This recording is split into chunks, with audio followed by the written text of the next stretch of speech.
Hey guys, so I'm here just outside of Vegas in Peru. All right, gentlemen. So, this is going to be an issue.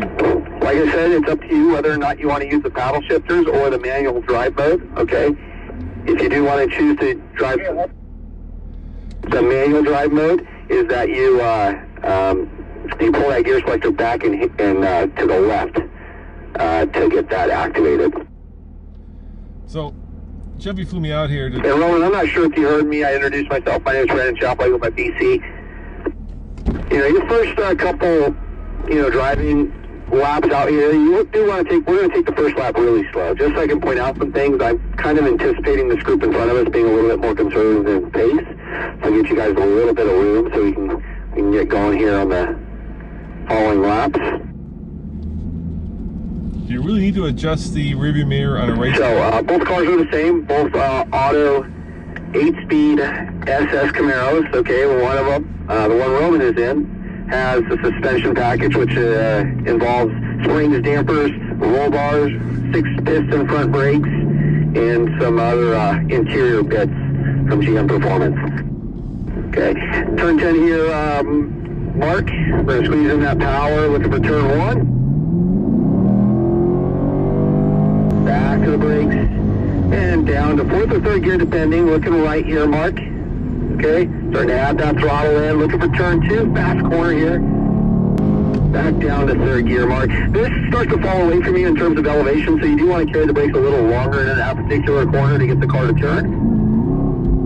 Not too bad, maybe a little bit longer on the brakes next lap, and that'll allow you to get back to power sooner, so you have less off-pedal time. Looking left.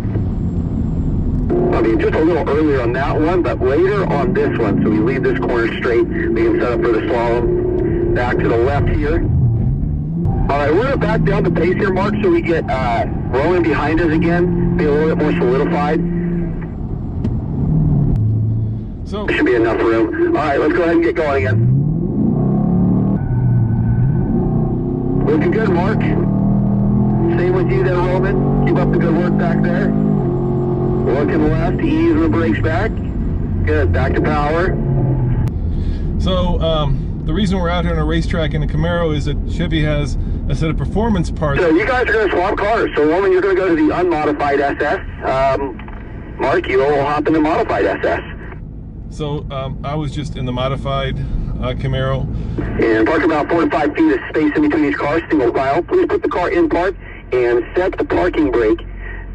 And we'll do that swap real quick. So I was just in the modified car, and I'm going to jump out and get the car that's the one you would buy at the dealership.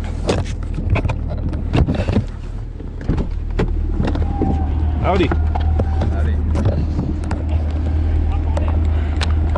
Well, that was no good. That was no good.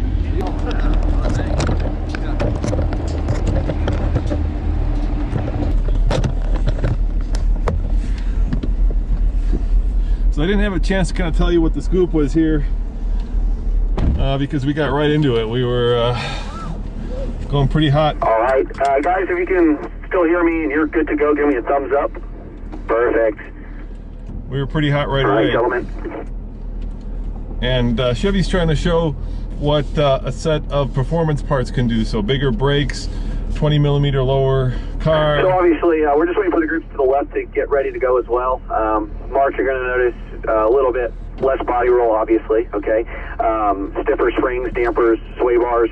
So you heard what the man said, stiffer strings, stiffer springs. A little bit more braking ability, in that 6-piston caliper just because of the larger rotor.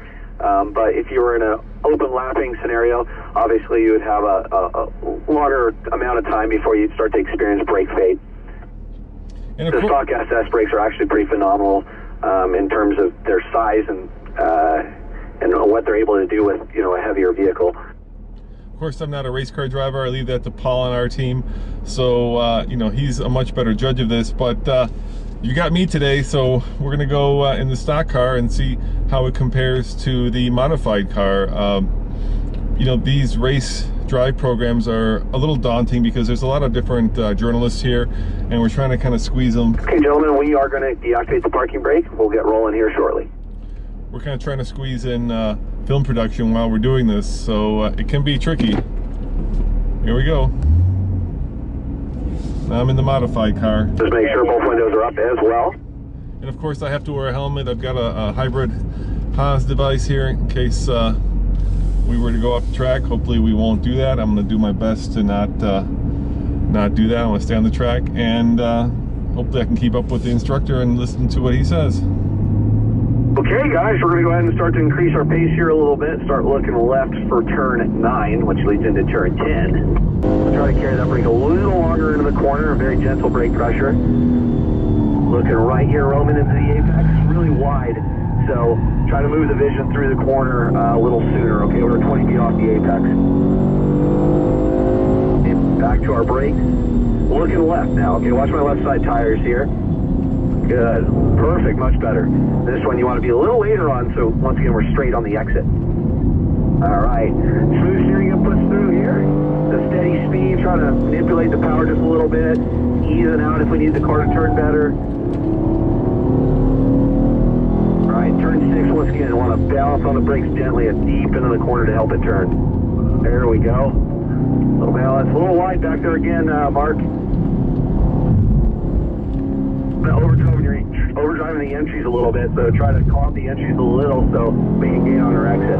Little balance here, Roman, looking all the way to the right, should be a nice smooth open radius. Good, back to power smooth, ease the throttle back just gently.